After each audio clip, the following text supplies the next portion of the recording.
Welcome to Ask Rabbit ProRevenge, where a couple has the worst Karen as a neighbor, so they dish out some epic revenge. I have two awesome stories for you today, so let's jump into it.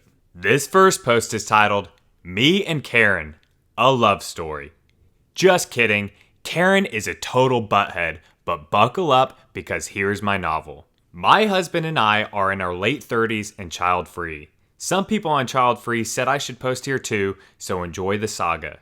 My husband and I have been saving up for almost a decade to move to a tropical paradise. About 2 years ago, we bit the bullet and moved to our dream location. Housing here is super expensive, like Hawaii prices, so all we could do was afford half of a duplex. It is beautiful and on the water with places for our boat. Unfortunately, Karen, Billy Bob, the boyfriend, and her 3 goblins live in the other unit.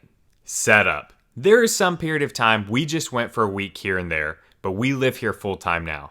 The entire duplex was owned by an older gentleman who rented out both sides. The sides don't match at all. One side is a 5-bedroom, 3-bath. The other side of the duplex is a 2-bedroom, 1-bath.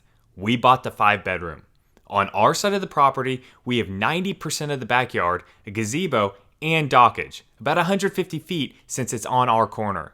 The other side has a small backyard, patio, and maybe 15 feet of dockage. The rental leases say the renters are entitled to their specific backyards, but there were no fences or anything, so all the renters shared the entire backyard.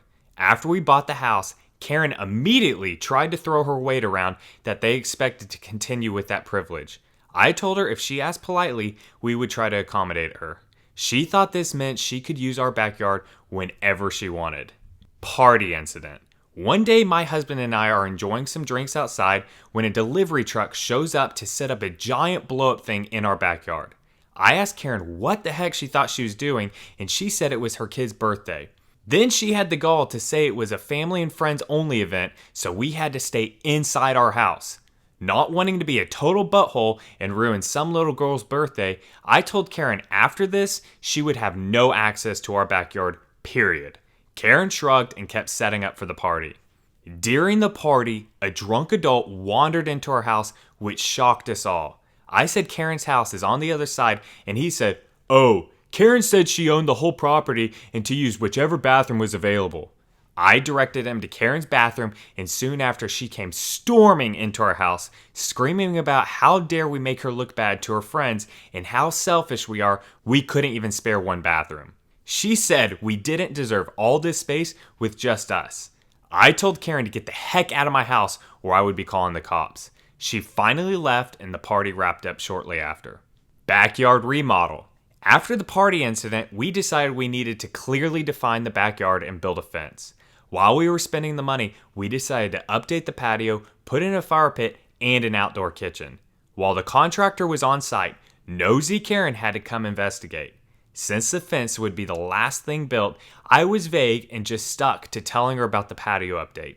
You could see her face light up because, of course, in her mind, what's ours is hers. When the workers started on the fence, Karen came out screaming for the work to stop. I went outside and told the workers to keep working and told Karen to butt out. Of course, in true Karen fashion, she called the cops. What happened next was hilarity on my part after explaining to the cop that we were building our fence on our property and the landlord, of which Karen was not, knew about it.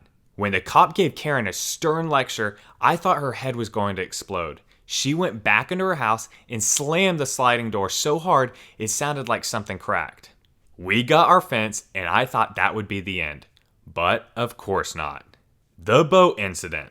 One day, Billy Bob entered the picture, and he was as much of a terrible neighbor as Karen. He would throw cigarette butts and empty beer cans over our fence for disrespecting his woman. I didn't know Paradise had trailer trash, but Billy Bob is the epitome of the stereotype. Billy Bob has a boat, a 30-foot fishing boat to be precise. Of course, that side of the duplex only has 15 feet of dockage. Since we have so much dockage and only one boat, we rent out the other dockage spots as month to month. People come and go, so if we don't receive rent from them by the end of the month and the boat disappears, we think nothing of it. We had a renter who tied up their boat on the property line, but Billy Bob wanted to park his boat and needed that space. Karen and Billy Bob posed as us, we were out of town, told the renters to be gone at the end of the month, and then parked Billy Bob's boat on the dockage. I only found out about it weeks later because the renter left a nasty review on the rental site we use. They said we were rude and went back on the verbal agreement to let them stay 3 more months. I was like, what the heck is all of this? After a phone call, I quickly put 2 and 2 together. I called the cops, who told Karen and Billy Bob they need to move their boat or it would be towed. The equivalent of it anyway. Karen and Billy Bob started screaming that the boat is fully on their property. It isn't. Then changed to no one can own the water. True, but a seawall is deeded. That we were liars, and at some point, Billy Bob punched a cop and went to jail. I felt bad for the cops, so I took them all snacks the next day with a note apologizing for neighbor drama. I ended up winning my small claim suit against them for lost rental income, but of course, I haven't seen a dime. I eventually convinced the dockage renters to come back and gave them a few months free as compensation. Final revenge. If you've made it this far, congratulations. Get ready for a juicy justice boner. So with the collapsing market, we were trying to figure out what to do with our savings when a perfect opportunity opened up. The landlord who owned both properties was in desperate need of some cash and was tired of managing the property from 2,000 miles away because, of course, Karen is a Karen and called him weekly for every little thing. His only stipulation was we let the poor single mom who has been the renter for 8 years finish her lease, which is up in July. Since we just have money we were trying to reinvest, and because now we get to control our neighbors, heck yeah, we jumped on that. Since we didn't need a realtor or mortgage, and an inspection had been done just a year ago for the old landlord to refinance, everything closed in just under 2 weeks. Karen was aware of a change of ownership. We registered the property under an LLC, but didn't know who, until 8 days ago. I went over to Karen's house and knocked on the door. Karen answered with a, "What the heck do you want, butthead?" I smiled, handed her our landlord information, and sweetly reminded her rent was due by Friday, but she could just hand me a check if that was easier. I've always heard descriptions of people's faces turning white, but this was the first time I have actually seen it.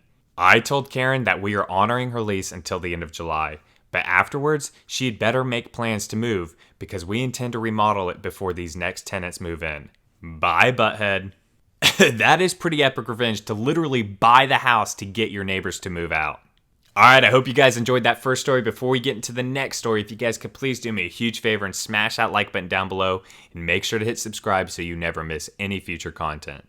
Alright, this next post is titled Purple Porch Pirate. What's better than calling the cops on your sweet little old neighbor's heroin addict grandson for stealing your Amazon package? In July, my elderly neighbor had her grandson and pregnant girlfriend move in to help them out. She is a widowed lady in her 70s, babbles a lot, but sweet.